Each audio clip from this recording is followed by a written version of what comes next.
রোদে তাপে সবার ডিম ভাজা দেখতে দেখতে আমি তো প্রায় পাগল হয়ে গিয়েছি। মানে আমাকেও ডিম ভাজতে হবে অবশ্যই রোদের তাপে। কিন্তু ভাই আমি ছাদে গিয়ে ডিম ভাজতে পারবো না, কারণ এই রোদে আমি আমার এত সুন্দর মুখটা পোড়াতে চাই না। তাই আমি ডিম ভাজবো আমার বেলকনিতে। তো আমি সরাসরি কিচেনে চলে আসলাম। ডিম ভাজতে যা যা লাগবে আমি এই প্যানটা সিলেক্ট করেছি। এটাকে এখন আমি খুব ভালোভাবে পানি দিয়ে ওয়াশ করে নিব। আপনাদেরকে দেখালাম যে এটা ঠান্ডা অবস্থায় আমি বেলকনিতে নিয়ে যাচ্ছি ডিম ভাজার জন্য, যাতে আপনারা বলতে না পারেন যে আমি আগে থেকে গরম করে নিয়েছি। তো এখানে আমি ডিম ভাজার জন্য লবণ, ডিম, তেল নিয়ে নিলাম। এখন ছুটতে যাচ্ছি সেই আমার উত্তপ্ত ছোট্ট একটা বেলকনি, যেখানে আমি ডিম ভাজবো। তো চলুন আমার সাথে আপনারা বেলকনিতে। ভাইরে ভাই, বেলকনিতে এত রোদের তাপ, সেখানে দাঁড়িয়ে থাকা অনেক কঠিন, অনেক কঠিন। মানে খালি পায়ে থাকা সেখানে খুবই মুশকিল। তো যাই হোক, যেই জায়গাটায় সবচেয়ে বেশি রোদের তাপ পড়েছে সেখানে আমি প্যানটা রেখেছি। আর প্যানটা রেখে আমি এখানে অধীর আগ্রহে বসে রয়েছি কখন এই প্যানটা গরম হবে।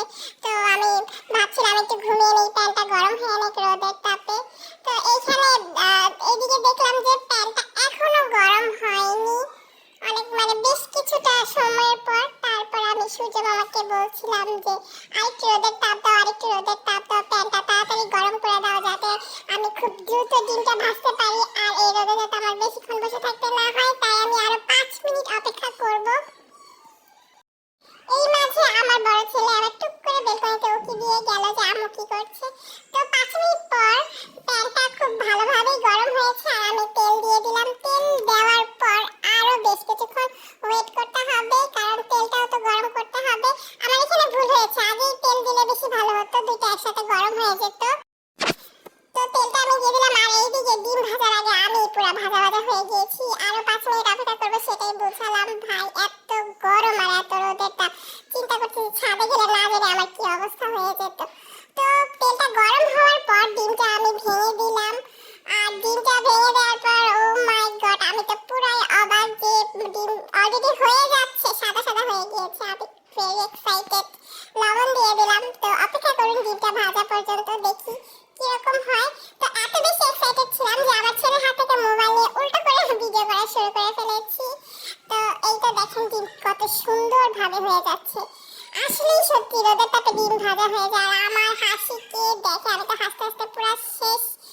তো আমি মনে মনে ভাবতেছিলাম এই রোদে আমি আরো অনেক কিছু রান্না করবো। এই রোদে মনে হয় বিরিয়ানি, গরুর মাংস সবকিছু রান্না করা যাবে। ডিমটা একটা সিম্পল একটা জিনিস। তো ডিমটা অনেকটা হয়ে গিয়েছে, কিন্তু আমার মনে হচ্ছে আরো বেশ কিছুক্ষণ রাখা দরকার, তাহলে খুব সুন্দরভাবে উল্টানো যাবে। তো আমি আরো 10 মিনিটের মতন অপেক্ষা করার পর এইবার ডিমটা ভালো মতন বয়েল হয়েছে। এটাকে এখন উল্টানো যাবে। তো ডিমটা এখন আমি উল্টিয়ে দিলাম। আর আমি চেপে চেপে দিচ্ছিলাম যাতে খুব ভালোভাবে ডিমটা ভাজা হয়ে যায়। তো হচ্ছিল, আপনারা এখন পর্যন্ত কে কে এই রোদের তাপে ডিম ভেজেছেন অবশ্যই কমেন্ট করে জানাবেন। আর আমার ভিডিওটা আপনাদের কেমন লাগলো সেটাও কমেন্ট করে জানাবেন। ভালো লাগলে লাইক, কমেন্ট, শেয়ার করবেন। তো ডিমটা আমার